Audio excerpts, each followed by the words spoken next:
about that girl and how she grew up. Yeah, I grew up in LA and I had a great childhood. That time was really fascinating because that day that we were watching that commercial at school was also when the LA riots were happening. He stayed silent for years. Then one podcast changed everything. And what he revealed about Meghan Markle will shake the royal family to its core. The man nobody was supposed to remember. There is a name the palace never wanted you to say out loud. A name that was quietly buried the moment Meghan Markle walked through the doors of the British royal family and never came back up for air. A name that disappeared from headlines so fast, so completely, so efficiently, that if you were not paying close attention at the time, you would be forgiven for thinking it had never existed at all. That name is Trevor Engelson. Now, most people who follow the royals know the surface version of this story, the version that has been allowed to exist in the public record. Meghan met Trevor in 2004 when she was a young actress, still grinding for her big break, and he was a rising film and television producer with enough connections to make Hollywood feel possible. They dated for years, 6 years in fact, 6 years of building something together before Trevor got down on one knee and made it official. They got married in September of 2011. The wedding took place in Jamaica. It was reportedly a beautiful celebration, the kind of event where friends travel across the world because they genuinely believe in the couple standing at the altar. People who were there have described it as warm, joyful, and deeply personal. These were not two people performing a relationship for a camera. These were two people who had chosen each other after years of real life together. And then, less than 2 years later, it was over. The divorce was finalized in August of 2013. And from that point forward, as far as the world was concerned, Trevor Engelson ceased to exist inside Meghan's story. But pay attention to how deliberately that erasure was constructed, because it tells you something important. In every major interview Meghan has given since becoming the Duchess of Sussex, Trevor has never once been mentioned by name. Not once. Not in the explosive Oprah interview that aired in March of 2021 and held the entire world hostage for 2 hours. Not in the Netflix documentary that she and Harry produced, a 6-part series that was supposed to be the definitive account of who they are and where they came from.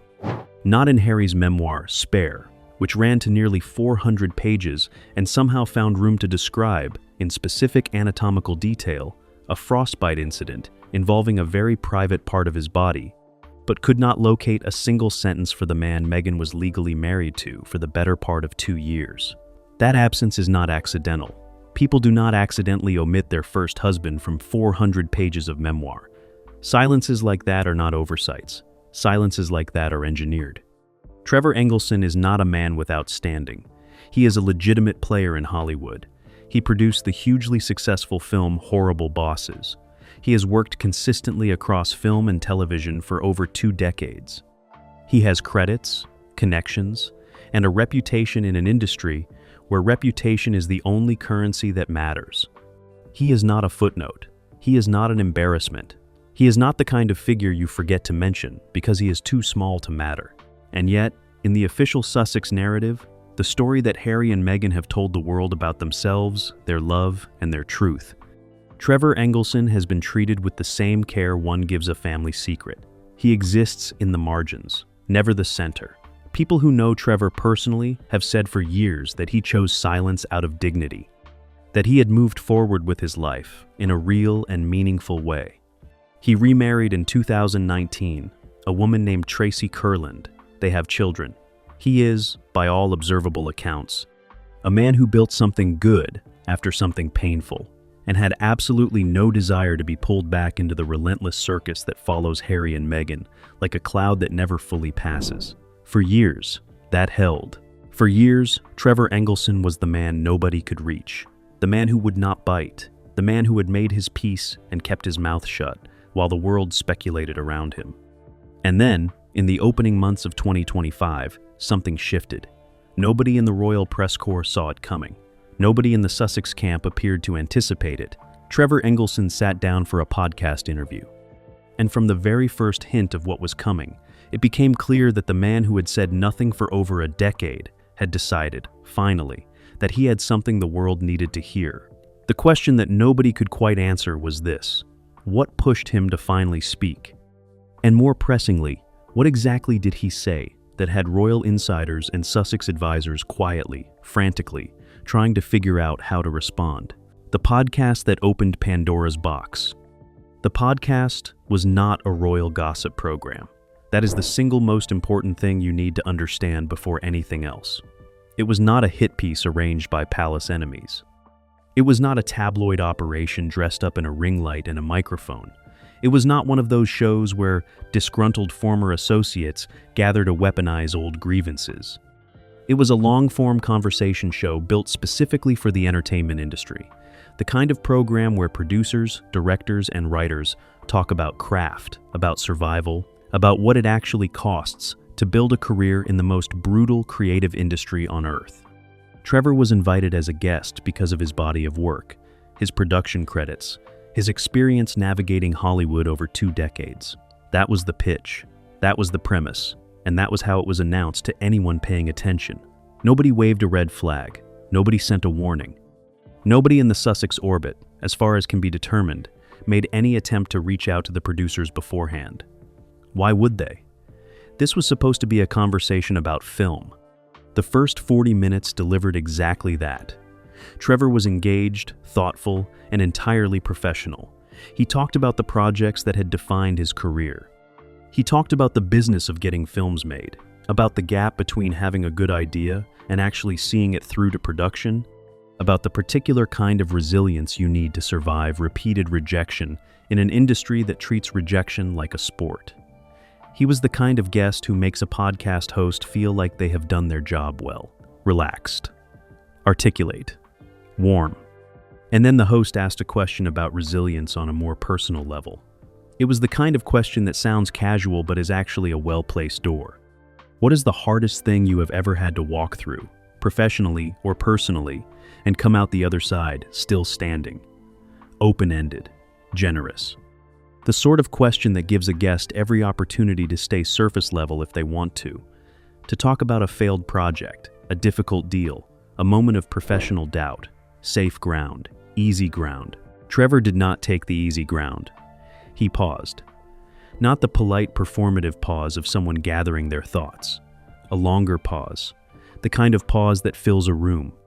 The kind that makes a host instinctively stop reaching for their water and just wait.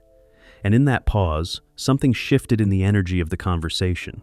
Something the microphones could not quite capture, but that anyone listening could feel. Then, Trevor spoke, and he said that there was a period in his life, in the years following the end of his first marriage, when he had learned something that had been withheld from him. Something that he had carried for a very long time in private, because he had genuinely believed the world had no right to be inside his grief. Because some things, he said, are too tender to survive public exposure, too raw, too real. But he said that he had reached a point where staying silent had started to feel like its own kind of dishonesty, not just to himself, but to the truth of what had actually happened. And he was tired, he said, of a version of events existing in the world that left out something he considered essential. The host leaned forward. You could hear it in the micro-shift of the audio, that almost imperceptible change in atmosphere when a conversation stops being an interview and becomes something else entirely. Something confessional, something irreversible. Trevor did not name Meghan directly. He was deliberate about that. He did not say the Duchess of Sussex. He did not say my ex-wife. He used the phrase, a former relationship, and he let the weight of those 3 words do what they were always going to do in the hands of a listening world. But here is the thing. Trevor Engelson has only been married once before his current marriage. There is no ambiguity about which former relationship he was describing. No other candidate exists, and the world understood that immediately. The clip was being shared within hours. By the following morning, it had crossed from entertainment circles into royal commentary circles, and from there into mainstream news. Within 48 hours, it was everywhere. Because what came after that pause, after that careful, deliberate opening, was not an implication. It was not an innuendo. It was a specific account, a detailed account. An account that, if accurate, does not just add a footnote to Meghan Markle's personal history. It rewrites an entire chapter of it. And it raises questions that nobody in the palace, in the Sussex camp, or in the wider royal ecosystem, has yet demonstrated any willingness to answer. The lost child nobody knew about. Trevor said, in measured and careful language, that during his marriage there had been a pregnancy. He did not announce it, he did not perform it. He delivered the information the way people deliver something they have rehearsed in their own head 1,000 times in the dark, at 3 a.m, in the years of silence before they finally said it out loud. He said it the way people say things that have been waiting inside them for so long, they have almost become part of the body. He said the pregnancy had ended in a loss, a miscarriage, not in the earliest stages, not the kind of loss that happens before a couple has fully processed the reality of what is coming. He said it happened at a point when they had already begun telling people, where they had already crossed the threshold of imagining a future that included a child, where the idea of a baby had moved from possibility to something approaching reality, and then it was gone. He described the grief of that loss in quiet, unadorned language. He did not reach for drama. He said it broke something between them. He said it was the moment when the relationship, which had already been under strain for reasons he did not elaborate on, stopped being able to carry the weight of everything they were both feeling. He said they had never fully recovered from it, either individually or as a couple. He said he had kept it private for years because it felt sacred.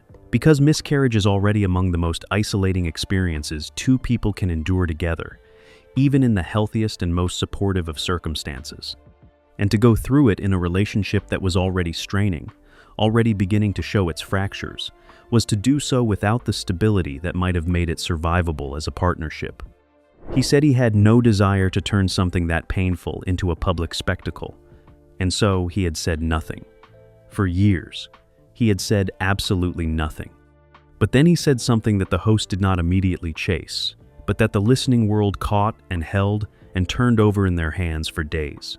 He said that in the weeks and months that followed the loss, he had tried to grieve with his then partner, that he had reached out, not in a dramatic or demanding way, but simply because he believed that two people who had gone through something like that together owed it to themselves and to the child they had lost to process it together, to not pretend it had not happened, to acknowledge it, between themselves at least, as something real. He said he had been met with silence, with a kind of emotional withdrawal he could not fully understand at the time and had spent years trying to make sense of. He said he was not assigning blame. He framed everything carefully as his own experience, his own perception, his own grief. He did not call anyone a liar. He did not call anyone cold. He said people process loss differently, and he acknowledged that. But he said the silence had left him alone with something that had always felt like it should have been shared. And then, quietly, he said the thing that became the most replayed, most screenshot, most debated moment of the entire episode.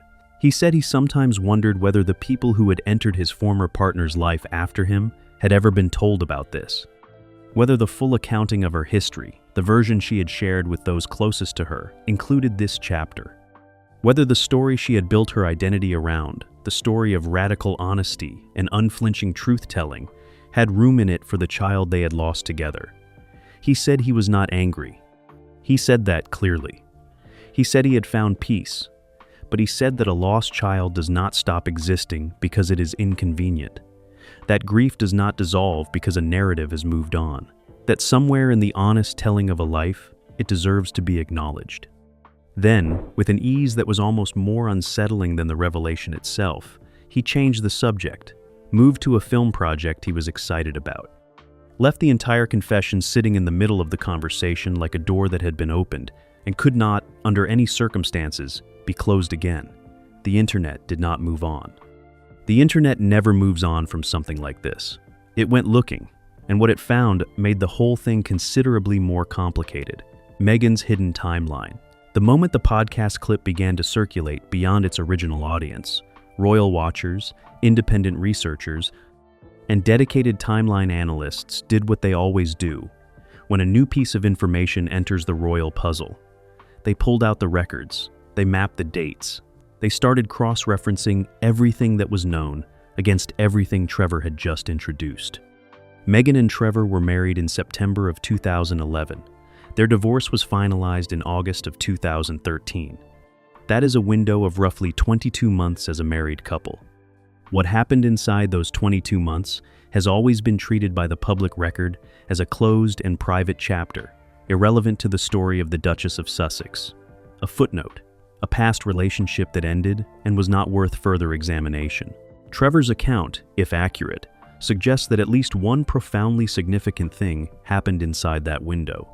Something that has never been mentioned, never hinted at, never acknowledged in any public forum by anyone connected to Meghan's story. And here is where the discomfort really sets in. Meghan has spoken publicly about pregnancy loss. She did so in a widely shared personal essay published in the New York Times in November of 2020. The piece was deeply personal and beautifully written. She described losing her second child in the summer of 2020. She wrote about holding Harry's hand in a hospital room. She wrote about the physical and emotional toll. She was praised internationally for using her platform to break the silence that so often surrounds miscarriage. The essay resonated with millions of people. It was considered one of the most powerful things she had ever put her name to. But what Trevor appears to be describing took place years earlier, in a completely different relationship, in a chapter of her life that she has, for all observable purposes, sealed shut and declined to revisit in any public context whatsoever. This creates a gap, a very specific and very uncomfortable gap. If Meghan was willing to write a New York Times essay about a pregnancy loss in 2020, willing to attach her name and her grief to it and share it with the entire world, then the question of why there has never been any acknowledgement of a pregnancy during her marriage to Trevor becomes significantly harder to dismiss as simply a matter of personal privacy. Now, the counter-argument deserves fair space here. A person has every right to determine what they share about their own body and their own losses. A miscarriage during a first marriage that ended painfully is not automatically public business just because you later become a royal. That is a reasonable position, and it should be stated plainly. But the Sussex brand was not built on reasonable privacy. It was built on the explicit claim of radical honesty. The entire architecture of everything Harry and Meghan have said publicly since leaving the royal family is constructed on the foundation that they are the ones brave enough to tell the whole truth when everyone around them is hiding things. That is the premise. That is the promise. And a significant and unacknowledged chapter of personal history sits uncomfortably against that promise. There is one further detail that researchers noted almost immediately upon close listening. Trevor mentioned that the loss occurred at a point when they had already begun telling people. That is a specific and meaningful piece of information. That implies a pregnancy that had progressed far enough to be shared with family and friends. That is not an early loss that two people absorb quietly between themselves. That is a loss that other people would have known about. People who were part of that world. People who are presumably still alive and capable of remembering. The timeline, when you lay it out and look at it honestly, does not answer every question, but it does make the silence around this period far louder than it was before Trevor Engelson sat down with that microphone. The palace reacts, or rather, doesn't. Within 72 hours of the podcast episode circulating widely enough to reach critical mass, the silence from every official channel connected to this story was, in itself, a kind of statement. Kensington Palace said nothing. Buckingham Palace said nothing. The Sussex office, which operates out of Montecito, California, and has shown in the past that it is fully capable of issuing rapid and pointed communications when it feels a narrative needs correcting, said nothing. Harry's team said nothing. Meghan's personal representatives said nothing. Not a denial, not a clarification, not even the standard boilerplate. We do not comment on private matters. Simply nothing. A wall of total, unbroken silence. That silence deserves examination, because royal communications do not accidentally go quiet when something untrue is being spread about a prominent figure. When something is genuinely false, the machinery moves. Carefully worded denials are placed. Trusted correspondents receive background briefings. Sources are quietly positioned to call the story baseless. The system knows how to kill a narrative it wants killed, and it does it efficiently. None of that machinery engaged this time. And in the language of palace communications, that absence speaks volumes. What emerged in the days following the podcast's viral spread were small, carefully hedged signals from people orbiting the situation. A source described as a friend of Harry and Meghan told one entertainment publication in February of 2025 that the couple was aware of the podcast, but had made a deliberate decision not to dignify it with a public response. The word deliberate is doing significant work in that sentence. Deliberate implies that a response was considered. Those conversations happened. Those options were weighed. It implies that the alternative was on the table and was consciously rejected, which means the story was taken seriously enough to discuss, even if the outward posture was one of dismissal. A second source, this one described as being closer to Harry specifically, told a separate outlet that Harry had raised the podcast with Meghan and that the exchange had been, in the source's careful phrasing, difficult. That single word, difficult, was left entirely without further elaboration, which is, of course, one of the most effective techniques available to a source who wants to maximize impact while maintaining plausible deniability. The world heard difficult and immediately began filling in exactly what that meant. A senior royal aide, speaking without attribution in the way that senior royal aides have spoken without attribution for generations, said the family had been briefed on the situation but considered it a private matter between Meghan and her former husband. Private matter. There it is again. The phrase that the palace and its extended orbit reach for whenever a truth is too sharp to handle directly, but too dangerous to flatly deny. Perhaps the most illuminating reaction came not from a palace source, but from a veteran royal correspondent who has covered the family for more than 15 years and was speaking on her own podcast in March of 2025. She offered what she described as a purely observational note. She said that in her experience, when figures from a royal-adjacent person's past chose to speak after long years of silence, it was almost never entirely spontaneous. She said that nobody absorbs years of a public narrative being constructed around them, a narrative that reframes shared history without their input or consent, and then one day simply decides to open up on a podcast for purely therapeutic reasons. She said something, at some point, that had shifted in Trevor Engelson's calculation. She did not speculate on what that something was, she moved on, but she said it twice in the space of 5 minutes. And in the careful coded language of long-form royal commentary, saying something twice is as close to underlining it in red as a professional correspondent is likely to get. The palace silence continued through March and into April of 2025. No statement arrived, no clarification was offered. No source went on record to say definitively that Trevor's account was wrong. And with every passing day, that silence began to look less like dignity and more like a strategy with nowhere left to go. What this means for the Sussexes and the Crown. Here is something that tends to get lost in the noise whenever a new Sussex story breaks. The Sussex narrative was never purely personal. From the moment Harry and Meghan sat across from Oprah Winfrey in March of 2021 and began dismantling the institution they had left from the inside, their story became something more than a celebrity divorce from royal life. It became a political document. It became an accusation. It became the founding text of a commercial brand that has since generated tens of millions of dollars in Netflix deals, Spotify agreements, speaking engagements, production contracts, and lifestyle ventures. That brand has one premise that cannot be negotiated away. We are the truth tellers. We are the ones who looked into the camera and said what nobody else was willing to say. We are the couple brave enough to be honest in a world built on performance and silence. Trevor Engelson's podcast does not detonate that brand entirely. It is not an explosion. It is something more patient and more corrosive than that. It is a crack. And cracks in foundations, if they are not addressed quickly and honestly, have a way of spreading through the whole structure until the weight above them becomes impossible to support. Consider what the revelation actually means in practical human terms, setting aside the media circus for a moment. If Meghan knew about the grief that Trevor carried and had never shared that chapter of her history with Harry, then Harry, the man who wrote a memoir about their love story, the man who walked away from his family and his country and his inheritance on the basis of a relationship he believed was built on total openness, has just learned something significant about his wife from a podcast.